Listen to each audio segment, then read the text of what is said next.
નમસ્કાર. ક્યારે એવું બન્યું છે કે તમે કોઈ એવી વ્યક્તિને મળ્યા હો જેને બસ બધી જ વસ્તુમાં કંઈક ને કંઈક વાંક જ દેખાતો હોય? આજે આપણે એક એવી જ મસ્ત મજાની વાર્તા સાંભળવાના છીએ. છે તો સાવ સાદી, પણ આપણને દુનિયાને જોવાની એકદમ નવી અને પોઝિટિવ રીત શીખવી જશે. ચાલો શરૂ કરીએ. તો આજના સફરમાં આપણે શું શું જોવાના છીએ? સૌથી પહેલાં તો મળીશું એક ફરિયાદી ઊંટને. પછી જાણીશું કે એને બધું જ વાંકું કેમ દેખાય છે.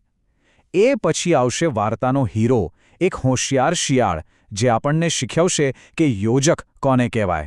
અને છેલ્લે આપણે એ સમજીશું કે આ દુનિયામાં દરેકનું પોતાનું એક ખાસ સ્થાન કેમ હોય છે. મજા આવશે? ચાલો ત્યારે શરૂ કરીએ આપણા પહેલા ભાગથી, એક ઊંટની ફરિયાદ. હવે આપણે મળવા જઈ રહ્યા છીએ આપણી આખી વાર્તાના મેઇન કેરેક્ટરને. અને હા, એની દુનિયા જોવાની રીત છે ને, એ જરા હટકે છે. તો આ જુઓ, આ છે આપણી વાર્તાનું મુખ્ય પાત્ર, એક ઊંટ. આમ તો દેખાવમાં સાવ સીધો સાદો લાગે, પણ એનો સ્વભાવ જરા ટેઢો છે. એની આદત જ એવી છે કે હંમેશા બીજામાં ભૂલો જ શોધ્યા કરે. એના મતે આ દુનિયામાં કોઈ પરફેક્ટ છે જ નહીં. અને ખબર છે, એની દરેક ફરિયાદ માટે એની પાસે એક જ શબ્દ છે, વક્રહ. આ સંસ્કૃત શબ્દ છે જેનો મતલબ થાય છે વાંકું અથવા તો જે સીધું નથી એ. આ શબ્દ બરાબર યાદ રાખજો, કારણ કે આપણા આ ઊંટભાઈ માટે તો આખી દુનિયા જ વક્રહ છે, એટલે કે વાંકી ચૂકી છે. એને તો બસ એવું જ લાગે છે કે દુનિયામાં કંઈ જ બરાબર નથી, બધે જ કંઈક ને કંઈક ગડબડ છે જ. કેવી નેગેટિવ વિચારસરણી છે, નહીં? સારું, ચાલો જોઈએ કે આવા વિચારો લઈને જ્યારે એ જંગલમાં ફરવા નીકળે છે ત્યારે એને કોણ કોણ મળે છે. તો હવે શરૂ થાય છે આપણો બીજો ભાગ, બધું જ વાંકું. આપણો ઊંટભાઈ પોતાની એ જ નેગેટિવ નજર લઈને જંગલમાં આગળ વધે છે. ચાલો જોઈએ એની આ વાંકી દુનિયામાં એને કોની સાથે ભેટો થાય છે. અને જેવો એ આગળ વધે છે, એની નજર પડે છે ઝાડ પર બેઠેલા એક મસ્ત મજાના લીલાછમ પોપટ પર. કેટલો સુંદર લાગે છે, હે ને? પણ સવાલ એ છે કે શું આપણા ઊંટભાઈને એની સુંદરતા દેખાશે ખરી?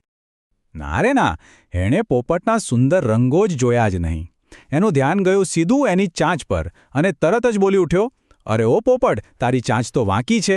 બસ, એને તો ખાલી વાંક જ દેખાયો. સારું, ત્યાંથી એ થોડો આગળ ગયો અને એને મળ્યો એક વફાદાર કૂતરો. કૂતરાએ તો પ્રેમથી પૂંછડી પટપટાવીને એનું સ્વાગત કર્યું. પણ ઊંટ તો ઊંટ. એણે કૂતરાના પ્રેમને ના જોયો.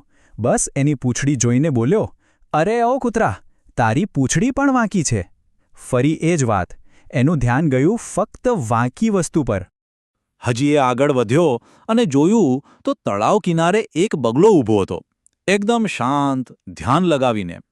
અને જેવી આપણને ખબર જ હતી, ઊંટભાઈ બગલાને પણ ટોક્યા વગર રહી શક્યા નહીં. એને જોઈને તરત બોલ્યા, તારી ગરદન વાંકી છે. મતલબ કે ઊંટ માટે તો પોપટની ચાંચ, કૂતરાની પૂંછડી અને બગલાની ગરદન બધું જ વાંકું, બધું જ ખામીવાળું. પણ હવે વાર્તામાં એક ટ્વિસ્ટ આવે છે. અહીંથી શરૂ થાય છે આપણો ત્રીજો ભાગ, શિયાળની સમજ. કેમ કે આ બધો તમાશો દૂર ઊભું એક હોશિયાર શિયાળ જોઈ રહ્યું હતું. અને સાચું કહું તો વાર્તાની અસલી મજા હવે જ શરૂ થશે.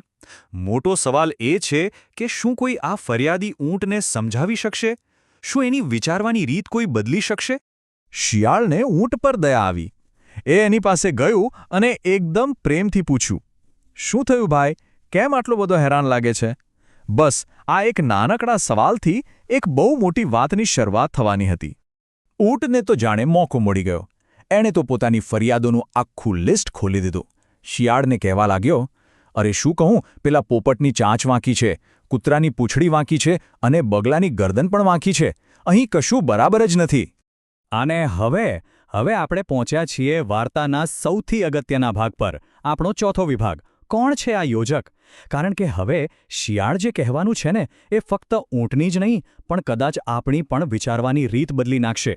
શિયાળે જે રીતે સમજાવ્યું ને, એ ખરેખર જોરદાર હતું. એણે કહ્યું, અરે ભાઈ, પોપટની ચાંચ વાંકી છે કારણ કે એનાથી જ એ સખત ફળ તોડીને ખાઈ શકે છે. કૂતરાની વાંકી પૂંછડી તો એનો પ્રેમ અને ખુશી બતાવવા માટે છે.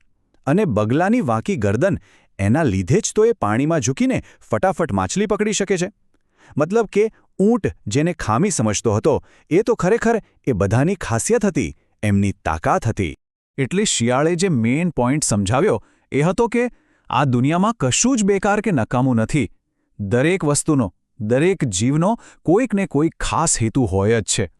અને આ જ વાતને એક બહુ સરસ સંસ્કૃત શ્લોકમાં કહેવાય છે, અયોગ્યઃ પુરુષો નાસ્તિ યોજકસ્તત્ર દુર્લભઃ. આનો સીધો સાદો અર્થ એ છે કે દુનિયામાં કોઈ પણ માણસ અયોગ્ય કે નકામો નથી હોતો. અસલમાં અછત તો યોજકની છે, એટલે કે સાચી ખૂબી પારખવાવાળાની છે. તો સવાલ એ છે કે આ યોજક છે કોણ? યોજકનો મતલબ થાય છે જોડનાર. એવી વ્યક્તિ જે બીજા લોકોની ખૂબીઓને ઓળખી શકે અને એ ખૂબીઓનો સાચી જગ્યાએ ઉપયોગ કરાવી શકે. જેમ કે કોઈ સારો લીડર હોય કે આપણા ટીચર હોય કે પછી કોઈ સારો મિત્ર. આમ બધા યોજક જ છે. એ લોકો ખામીઓ નથી જોતા, એ લોકો ખૂબીઓ જુએ છે. અને બસ આ સમજ સાથે જ આપણે પહોંચી ગયા છીએ આપણી વાર્તાના છેલ્લા અને સૌથી મહત્વના બોધપાઠ પર. આપણો 5મો વિભાગ, સૌનું પોતાનું સ્થાન. ચાલો ફટાફટ જોઈ લઈએ કે આ નાનકડી વાર્તા આપણને શું મોટું શીખવી જાય છે. તો આ વાર્તામાંથી યાદ રાખવા જેવી વાતો કઈ? પહેલી વાત, દરેક વ્યક્તિમાં કોઈને કોઈ ખૂબી હોય જ છે. બીજી વાત, જેને આપણે કોઈની કમજોરી કે ખામી સમજીએ છીએ એ જ કદાચ એની સૌથી મોટી તાકાત પણ હોઈ શકે છે. ત્રીજી વાત, આપણે બીજાની ભૂલો શોધવાનું બંધ કરીને એમની સારી વાતો પર ધ્યાન આપવું જોઈએ. અને ચોથી અને સૌથી અગત્યની વાત, એક સાચો લીડર એટલે કે યોજક એ જ છે જે બધાની તાકાતને ઓળખે છે અને બધાને સાથે લઈને આગળ વધે છે. અને હવે જતા જતા એક સવાલ તમારા માટે. જરા વિચારો તો, આપણી આસપાસ, આપણા ક્લાસમાં, આપણા મિત્રોમાં કે ઘરમાં એવો યોજક કોણ છે? એવી કઈ વ્યક્તિ છે જે બધાને જોડીને રાખે છે અને બધાની ખૂબીઓને પ્રોત્સાહન આપે છે? અને શું આપણે પોતે પણ કોઈના માટે એવા યોજક બની શકીએ છીએ? જરૂર વિચારજો.